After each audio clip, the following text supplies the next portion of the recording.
Iran మధ్య కాసేపట్లో శాంతి చర్చలు ప్రారంభం కానున్నాయి. ఇస్లామాబాద్ వేదికగా చర్చలు జరగనున్నాయి. ఇస్లామాబాద్కు ఇరాన్ ప్రతినిధులతో పాటు అమెరికా ఉపాధ్యక్షుడు జేడీ వాన్స్ చేరుకున్నారు. శాంతి చర్చలకు ముందు 2 కండిషన్లు పెట్టింది ఇరాన్. లెబనాన్పై దాడులు ఆపాలి, ఫ్రీజ్ చేసిన నిధులు విడుదల చేయాలనే షరతులు పెట్టింది.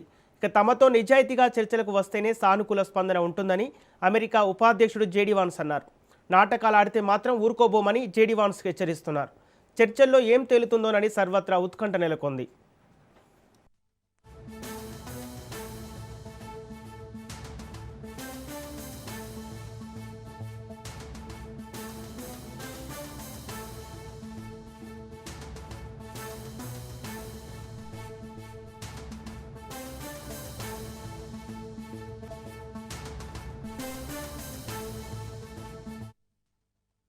అమెరికా ఇరాన్ మధ్య కాసేపట్లో శాంతి చర్చలు ప్రారంభం కానున్నాయి. ఇస్లామాబాద్ వేదికగా చర్చలు జరగనున్నాయి.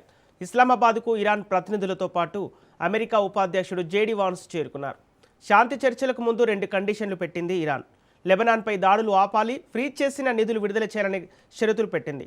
ఇక తమతో నిజాయితీగా చర్చలకు వస్తేనే సానుకూల స్పందన ఉంటుందని అమెరికా ఉపాధ్యక్షుడు జేడీ వాన్స్ అన్నారు. ఇక ఇదే అంశానికి సంబంధించి పూర్తి డీటెయిల్స్ మా ప్రతినిధి రాజు లైవ్ ద్వారా అందిస్తారు. శాంతి చర్చలు మరి కాసేపట్లో పాకిస్తాన్లో జరగబోతా ఉన్నాయి. పాకిస్తాన్ క్యాపిటల్ ఇస్లామాబాద్లో ఈ చర్చలు మరి కాసేపట్లో ప్రారంభం కాబోతా ఉన్నాయి. ప్రపంచవ్యాప్తంగా కూడా ఒక ఉత్కంఠ కొనసాగుతూ ఉంది. ఎందుకంటే 6 వారాల నుంచి యుద్ధం కొనసాగుతూ ఉంది. ఇటు ఒకవైపు ఇరాన్, అదేవిధంగా ఇటు ఇజ్రాయెల్ అమెరికా మధ్య జరుగుతున్నటువంటి యుద్ధం, ఒకవైపు పశ్చిమాసియా మొత్తం కూడా రణరంగంగా మారిన పరిస్థితి కనిపిస్తూ ఉంది. ప్రపంచవ్యాప్తంగా కూడా తీవ్రమైనటువంటి ఆయిల్, గ్యాస్ కొరతతో ఇబ్బందులు పడుతున్నటువంటి పరిస్థితి మనము చూస్తూ ఉన్నాము. ఇప్పటికే హార్మూజ్ దళ సంధి కావచ్చు, ఇతర ఏదైతే అంతర్జాతీయంగా ఉన్నటువంటి ఇబ్బందులు, ఇతర దేశాల్లో మధ్య బార్డర్ల మధ్య ఉన్నటువంటి ఉద్రిక్తతలు, ఇవన్నీ కూడా ఈ యుద్ధ ప్రభావం వల్ల ప్రపంచవ్యాప్తంగా ఒక అస్థిరతమైనటువంటి పరిస్థితి అయితే నెలకొని ఉంది.